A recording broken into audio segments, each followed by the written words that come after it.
Iran ও আমেরিকার পাল্টাপাল্টি হামলায় আবারও উত্তপ্ত গোটা বিশ্ব। বুধবার ইরানের সামরিক স্থাপনা লক্ষ্য করে ভয়াবহ হামলা চালায় মার্কিন বাহিনী। এতে শহীদ হয়েছেন ইরানের 7 সেনা সদস্য। এর প্রতিশোধ নিতে বৃহস্পতিবার মধ্যপ্রাচ্যের 3 দেশে থাকা মার্কিন সামরিক ঘাঁটি লক্ষ্য করে পাল্টা হামলা চালায় তেহরান। আন্তর্জাতিক সংবাদ মাধ্যম আল জাজিরার প্রতিবেদন অনুযায়ী ইরানের সেনাবাহিনী কুয়েতের কৌশলগতভাবে গুরুত্বপূর্ণ আলী আল সালেম বিমান ঘাঁটিতে ভয়াবহ হামলা চালানোর কথা নিশ্চিত করেছে। সেখানে মার্কিন বাহিনীর অত্যাধুনিক আগাম সতর্কীকরণ রাডার ব্যবস্থা, ক্ষেপণাস্ত্র প্রতিরক্ষা ব্যবস্থা, জ্বালানি ট্যাঙ্ক এবং মার্কিন সেনাদের সমাবেশ স্থলকে নিখুঁত নিশানা করে গুঁড়িয়ে দেওয়া হয়েছে। প্রতিশোধের এই আগুন ছড়িয়ে পড়েছে বাহরাইনেও।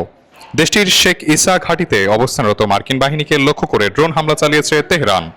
ইরানি বাহিনীর দাবি, এই হামলায় মার্কিন সেনাদের ব্যবহৃত সুপার হক রাডার, প্যাট্রিয়ট প্রতিরক্ষা স্থাপনা এবং গুরুত্বপূর্ণ যোগাযোগ রাডার ব্যবস্থা সম্পূর্ণ বিধ্বস্ত হয়েছে এবং অকার্যকর হয়ে পড়েছে। একই দিনে জর্ডানের আজরাক বিমান ঘাঁটিতেও মার্কিন স্থাপনা লক্ষ্য করে ভয়াবহ ড্রোন হামলা চালিয়েছে ইরানের সেনাবাহিনী, যেখানে মার্কিন সামরিক বাহিনীর যোগাযোগ ব্যবস্থা, একটি নির্দিষ্ট রাডার সাইট এবং প্রধান জ্বালানি ডিপোকে সফলভাবে ধ্বংস করা হয়েছে বলেও জানিয়েছে তেহরান। এই পাল্টাপাল্টি হামলার জেরে পুরো মধ্যপ্রাচ্য জুড়ে এখন ভয়াবহ যুদ্ধ পরিস্থিতি।